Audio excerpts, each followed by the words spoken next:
and welcome to another week of the Working Mom Podcast. Today I have a special guest, Bethany Goetz, which I always thought was Goetz, but Bethany Goetz.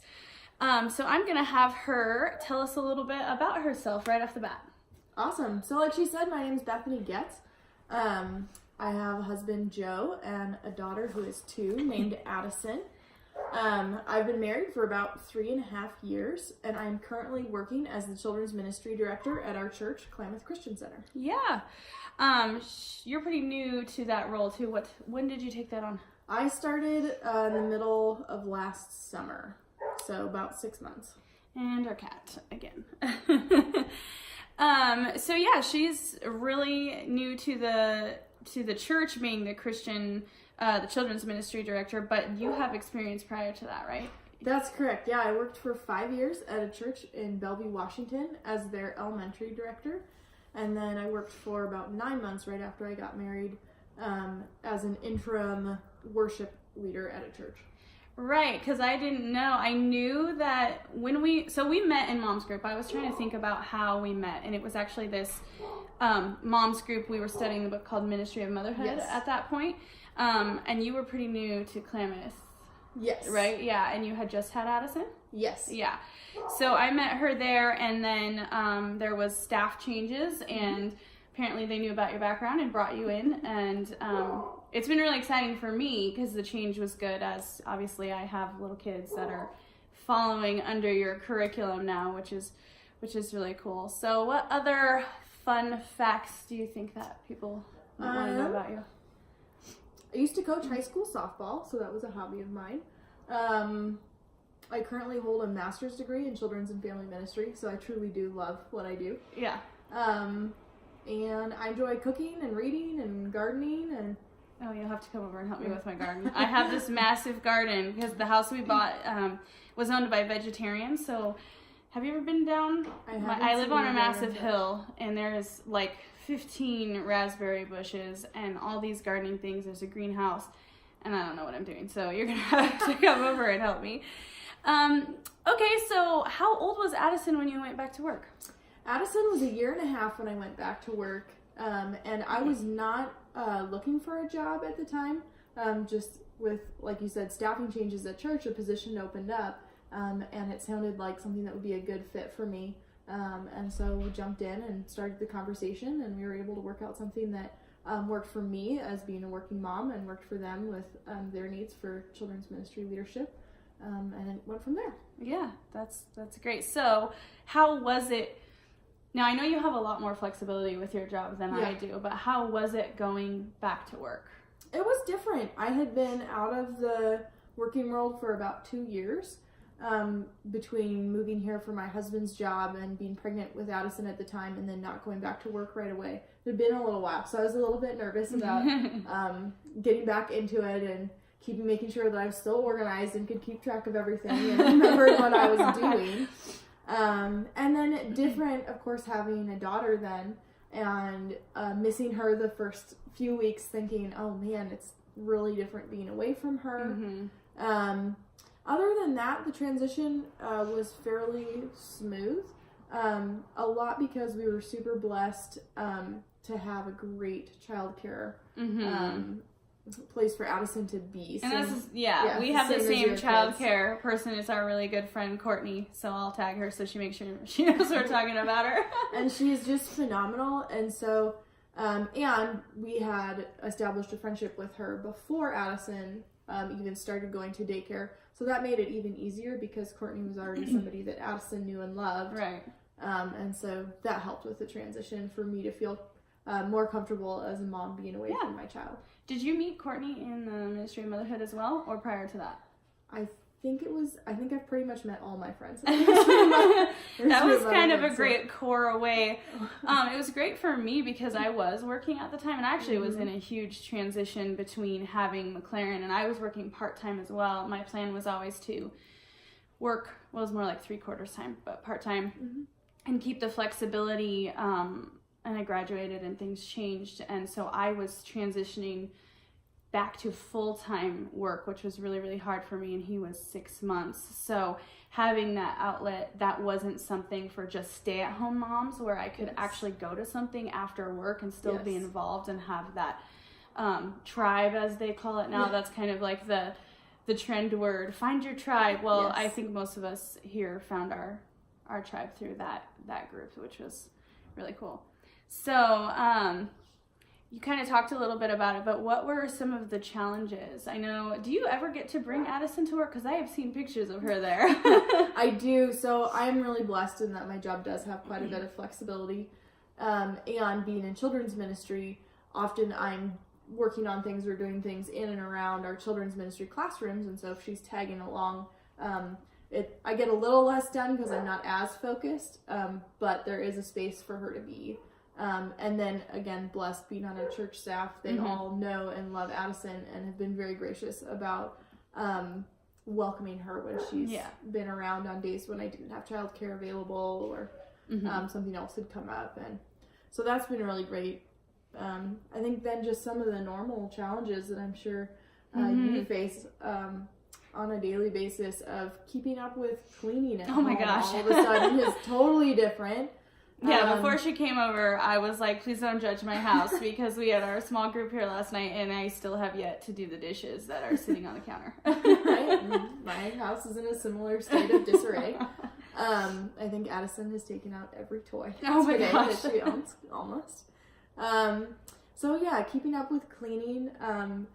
Cooking has kind of totally changed in our house a little bit, in the sense of when you're coming home at hitting the door at 4:30 to think about then having dinner ready to go is just a little bit different of a game. Yeah. And so I'd say we have ended up eating out quite a bit more, which then takes a toll on your budget. Right. And so working out, okay, how can I make this work a little bit easier?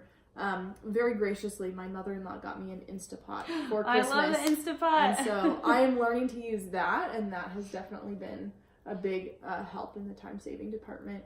I agree. I think, and did you listen to my time management one? I was like raving about the Instapot, because I can cook a whole chicken in like 30 minutes, and then I have the meals for the rest of the week. So yeah, totally understand the time-saving thing. There's more often than not, before the Instapot, I was like, ugh, I didn't take that out of the freezer. Now we have to go out, or I have to go to the store, and by the time I go to the store and come back and make it, it's going to be too late, and so we might as well just go out to eat. And it's a bad habit to get into.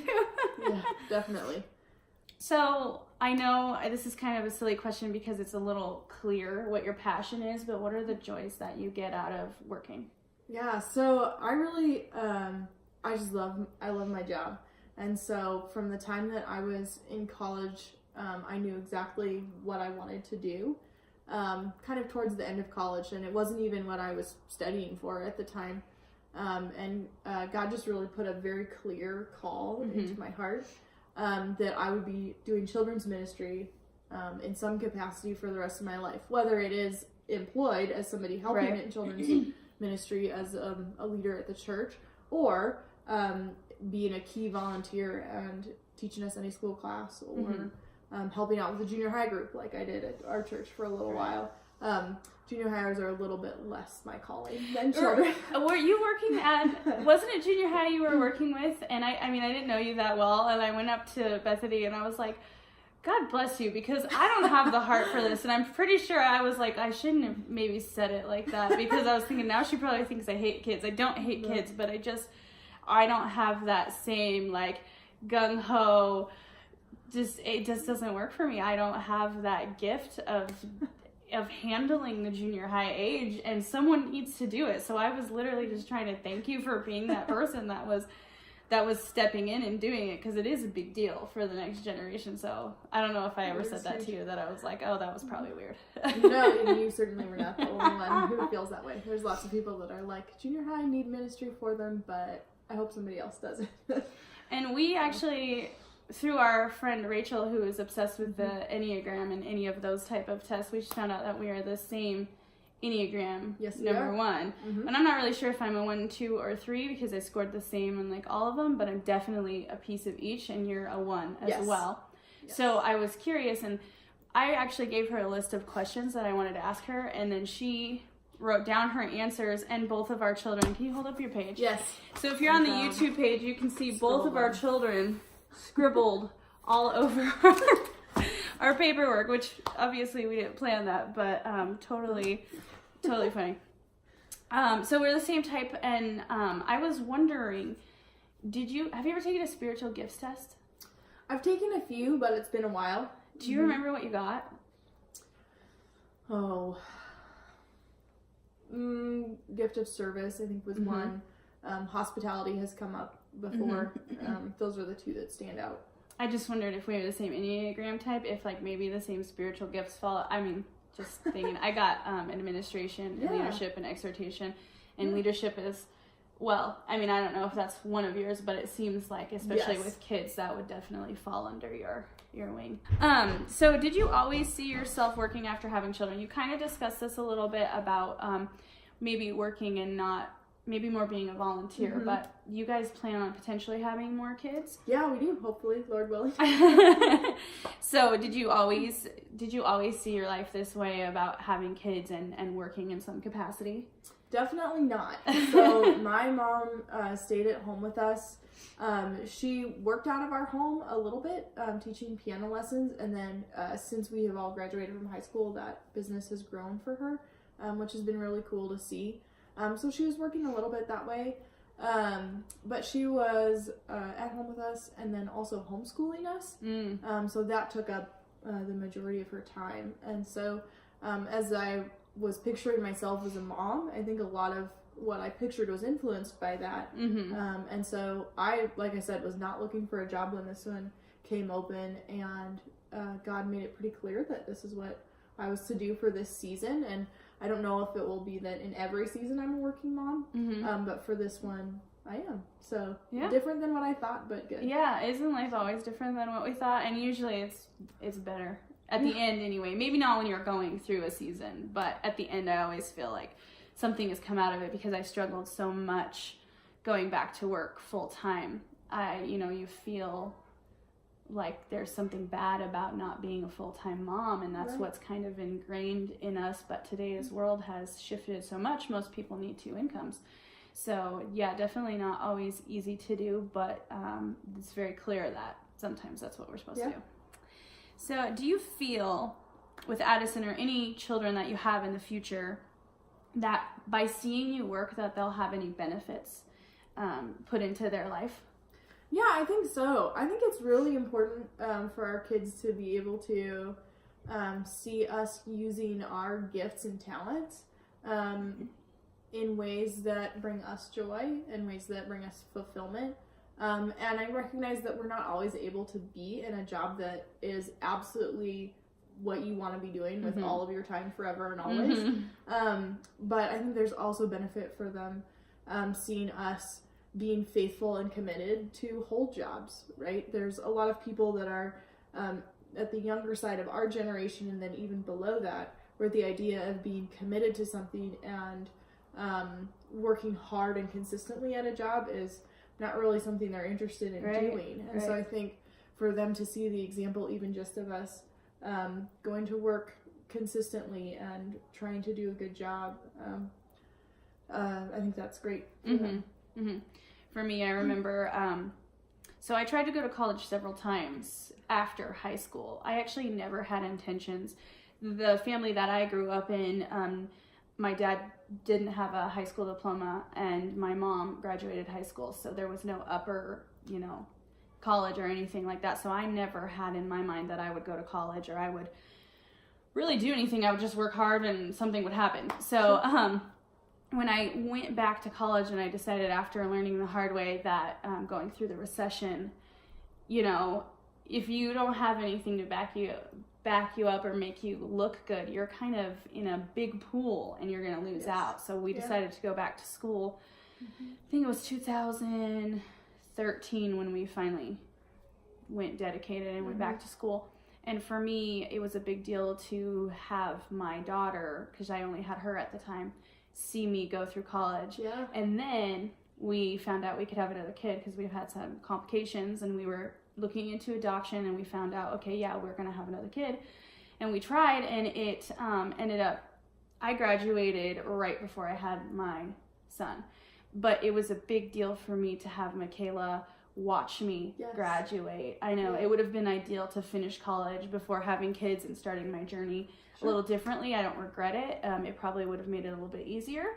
But for me, her learning from how to try hard and to stay consistent and complete the things that you start for your goals was a big deal for me. And the same with working that you were talking about, committing to something and being, even if it's tough for a while. I feel like so many people are like, oh, I don't like this job, and they just quit.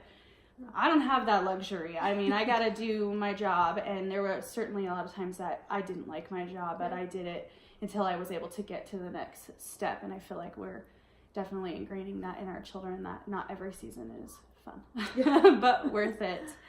So in 5 years, where do you maybe see yourself, or what do you see yourself doing? That question I had a hard time with when I was thinking about it. We're in a position with my husband's job where there's the potential for it to take us other places, for us to be moving again. Hopefully not anytime soon. We're certainly not looking to. But just the nature of his work is that gotta go where the airports are. So that makes it a little bit different when we're looking at the future and what that looks like. For sure, we'd like to have more kids. Again, Lord willing, we'll see what that looks like and when.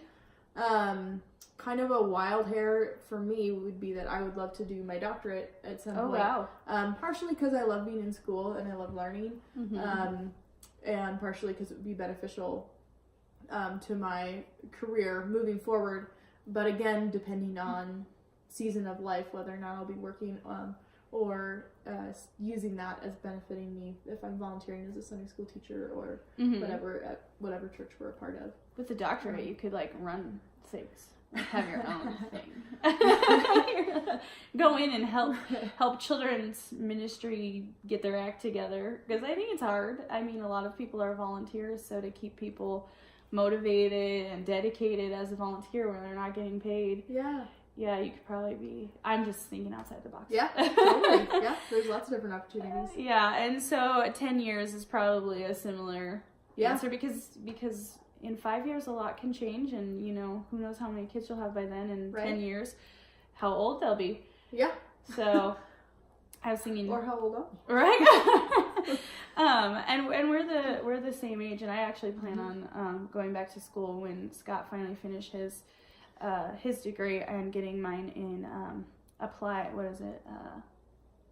management, because I really feel like leadership is lacking a lot these days, and I've had a lot of bad bosses, and I'm a learner too. I want to be the best me for my kids and for me too, because one day the kids won't be in our house. And what do we do? What do we continue on? You know, I don't want my life to end after my kids leave. I want to have something that's still a piece of me that they get to see through me raising them.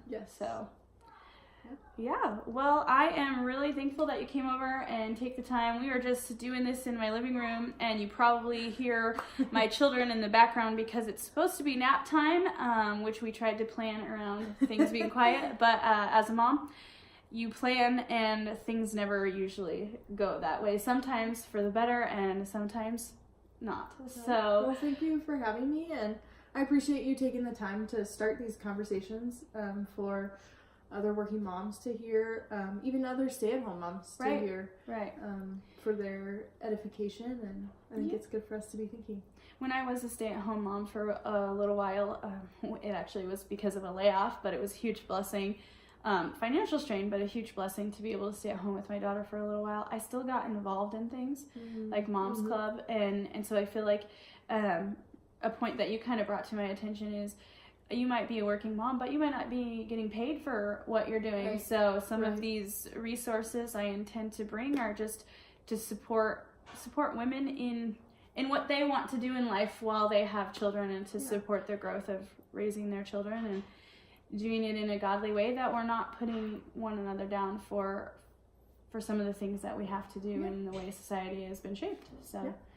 Well, thank you so much again for being my guest. And everyone, you can find this on YouTube as well. We are recording it in my living room, like I said, so we apologize for any of the hiccups of being a mom, but thank you for tuning in, and I look forward to seeing you and hearing you next week.